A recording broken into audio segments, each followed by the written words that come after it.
Aloha, ladies and gentlemen. Welcome to Evaluate the Epic. Today we are going to be doing Laurel, the Verdant Daughter.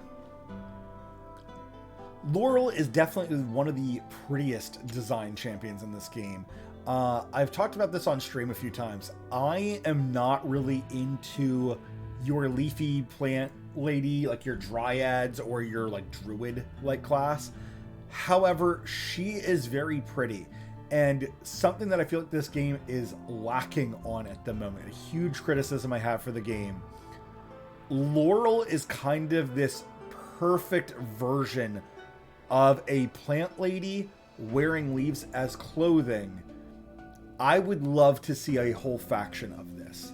They are not my cup of tea, but they are fascinating. And the way that the armor is done here, being like this shoulder pad of tree bark, even the wand being kind of like a stick with a gem kind of just topping it, right? It's not like it's this gigantic, elaborate staff, which you easily could do, but Laurel is this very, very simple yet pretty design, and I feel like Watcher of Realms, they added her in and then forgot that this was like a faction that they should have worked on. I would love to absolutely see, going forward, a plant-based faction. It would be really cool. It'd be a lot different from other games always doing like the Sun Wukongs. I get that Sun Wukong is a very interesting mythological creature. I would love to see more plant-based champions. And obviously, there's already games like League of Legends that has done a giant Ent as a tank. But it also makes sense, right? Trees are a very unmovable thing. I feel like it's a very missed opportunity. So I'm actually pretty excited to be doing Laurel today.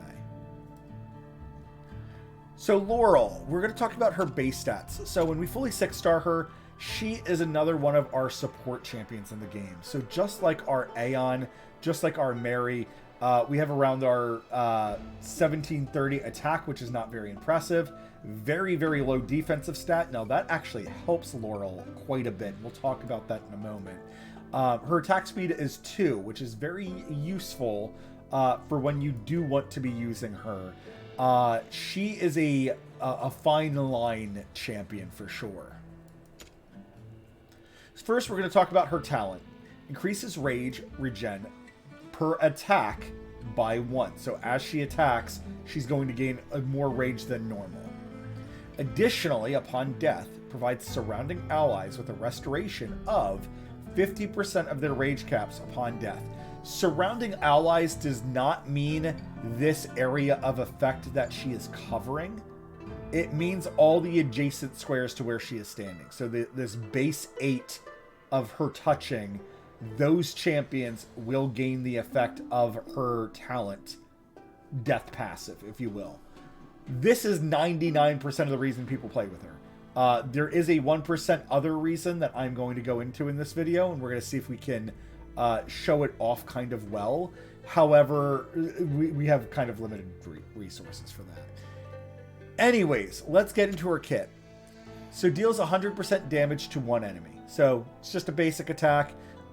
This is one of the first champions, I believe, in the game. So that's why there's nothing to upgrade here, which I think is hilarious. Grants a damage increase for 5 seconds to allies every time they use their ultimate. However, this effect will not trigger on her own ultimate. So what is a damage increase? A damage increase, thank you, computer, is 10%. So just gives a 10% damage increase to any ally that ults. What is amazing about this? There's no cooldown on it. So you can ult with your Comet, then with your Silas, then with your Setrum. And the 3 of these champions all will gain a damage increase. They don't care what order. She just kind of adds this passive that for 5, she'll give a damage increase for 5 seconds that scales up to 9 seconds. I don't know why 9. I really wish they had done 10, but whatever. 9 seconds is still very valuable. And then the damage increase can scale up from 10% to 20%. This is something that I actually forgot about until I was reviewing her. This is going to be something that I think there is very good potential for her to be a little bit more useful than what players originally are thinking. Or this passive, along with her talent, is going to be how you decide if a player is a good player or if a player is literally just using her death passive. But this damage increase, just understand you could summon her out, ult with a couple of people, and then as their ults end, you could unsummon her after the fact and restore their ults back up. Her ultimate, Nature's Aspiration. When the skill is activated, restores 3% of max rage for 2 random allies within range every 2 seconds for 8 seconds. So every other second during her ultimate, she will restore 3% of their max rage to 2 random allies. Because it's random, we typically tend to not like these ultimates. To be honest with you, I don't know if I've ever ulted with her. Like, just 100%. I don't believe I've ever ulted with her. This does have some interesting scaling, though. So this procs 4 times is kind of the easy way to talk about it. As we skill dust her up, this will go proccing from 4 times to 6 times. So 6 times she will give a 3% max rage regen, or max rage to 2 random allies in range. So if you only have 2 random allies, guess who's going to be getting it? You can manipulate this quite well. The rage regen cap as well can be increased from 3% to 4%. So 4% times the 6 instances of it happening is about a 24% rage regen over 12 seconds. Very, very useful in its own way. Again, though, I don't believe I've ever ulted with her.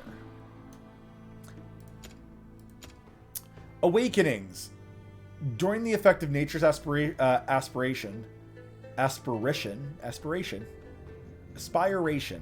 reduces damage taken by 20%. This is very, very great. This just can help her be a little bit tankier or get off the full duration because her defense is so low.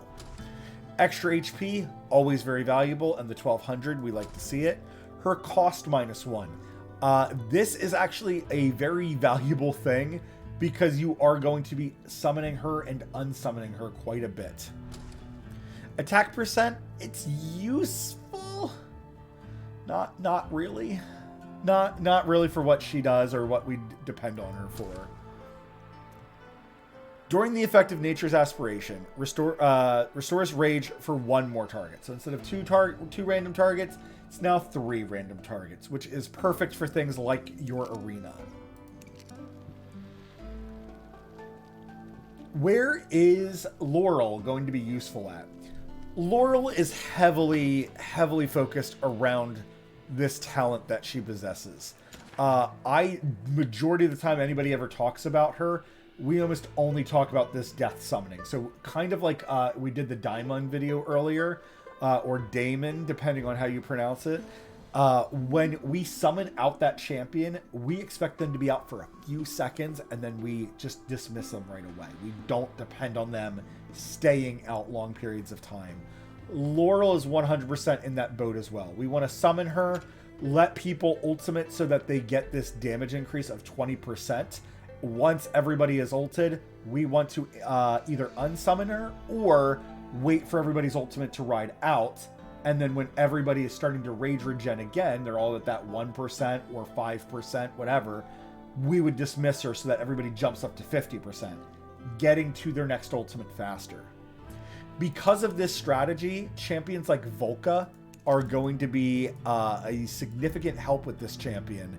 Or it's something for you to be aware of in the arena, that if you see a Volca on the enemy team, Volca's A1 ally revival time minus 25%. So Laurel goes from being a 1-minute cooldown to a 45-second cooldown, which is massive in this game. So understand that if you see a Volca and Laurel on the enemy team, understand that that's the shenanigan they're going for. They are going to be ulting twice as much as you are. That being said, where is she most useful? Absolutely anywhere. Anywhere and everywhere. Anywhere where you feel like I need my champion to ult more frequently. I'm not going to go through every single stage, possible. I will say in the faction trials, depending on how many tiles you have available, she might not be as useful there. Same thing, artifact material raid or promotion raids where you lose platforms, her not being able to touch allies so that as you dismiss her, she gives off that rage. In some of the gear raids in like 2 and 3, there are times it is harder to get off that tile touching. I admittedly can't imagine that she's used it in Guild Boss, only because Guild Boss we like that sustained non-stop DPS constantly, and usually our Guild Boss teams are so tight with things like Dolores, 3 damage champions on platforms, 3 ground units, a healer, a support, so on and so forth. So understand that, find where you can have the best place for her, and she's going to be good.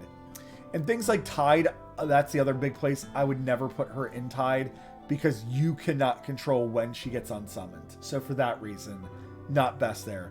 But even in the resource raids, if you're wanting to go down to like 2 champions, she could be a way where you summon Comet ults on like the 2nd or 3rd wave, and then you summon Laurel, he gets back 50% of his rage regen, and then he's ready to ult probably very soon towards the 2nd to last wave or the last wave. To show off her effectiveness, we're going to go into 119 here. 119 is a stage that I cannot complete. So as we can see, my BP suggested at 614.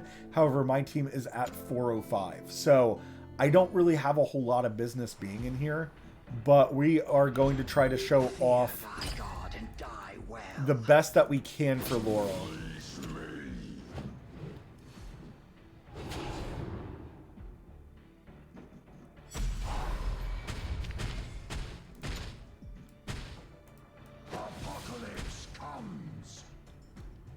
So in Gear Raid 119, our boss switches from giant insects that do poison to being this AoE arena instead. Because of that, here I do have good gear on Laurel, and as you can see, she's doing like 500 to 600 damage. Not super impressive by any means. But what we can do is we can ult with Comet. There we can see the swords go above each of their heads.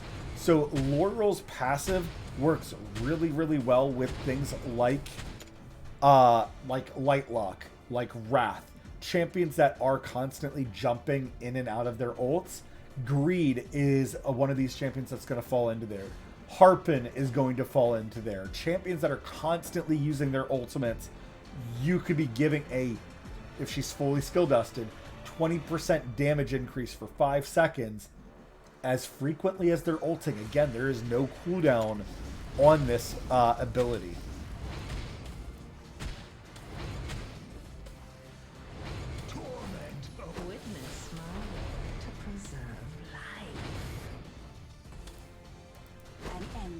So here she is about to die, so I need to summon a healer to make sure to keep her alive. Oh, so speaking of which, I'm sorry. Here's the moment. So notice that we have not enough ult on everybody that's touching. We unsummon her, and now everybody either has their ult or is close to having their ult. Ideally, one of the biggest strategies with Laurel is having her in a position where she can touch both Dolores and then any of the damage dealers that are being touched by Dolores as well. So that as you ult with Dolores, the other ultimates come up as well. And then when you go to unsummon Laurel, you also get the huge advantage of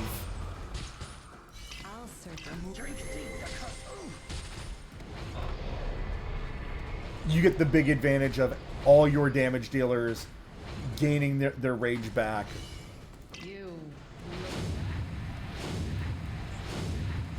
But as you can see, as good as my combat is right now, he has found content he is heavily struggling with. He's just not able to put out enough damage. Even with Aeon debuffing and Greed shredding magic resistance, I just do not have enough consistent DPS. So I need more champions here. I have gotten to the point where I can get to the last wave very reliably with Laurel, But as you can see, my wall is just taking too much damage. By the time I get to the final wave, they break through, and I have no recourse to stop them or to slow them down. I don't have enough champion slots to put out 3 defenders. I also don't feel like that would be the right answer. I feel like I just need more damage for me to complete that level. Ladies and gentlemen, that is going to be it for Laurel. I'm sorry that I can't give her a huge send-off or like a huge video where we can make her look super amazing, but just the concept that we got to see, that she was able to increase 4 champions in Gear Raid 1, and I would say Gear Raid 1 is going to be one of her best places. However, it's kind of anywhere where you need her. Again, before I started recording this video, I completely forgot about the symbiotic power, or symbiotic power. I absolutely think this brings a whole new level of usefulness to Laurel that has been forgotten about, or is maybe not stressed enough. So make sure that if you were playing with Laurel, if you have her fully dusted up, I would argue then it would be very wise to summon her, let your champions ult, and then when their ult finishes, then you would unsummon Laurel, unless you need that exact specific space for something else. But a 20% damage increase is something I would not ignore as I burp mid-talk. I love it. Ladies and gentlemen, thank you very much for watching. If you enjoyed this video, go ahead and hit the like and subscribe button down below. If you want to join us over at twitch.tv/sprinklebeard, we stream every day from Sunday through Wednesday, pretty consistently, as much as I can without real life shenanigans interfering with my stream schedule. Thank you all very much for watching, but of course, until that next time, ta-ta.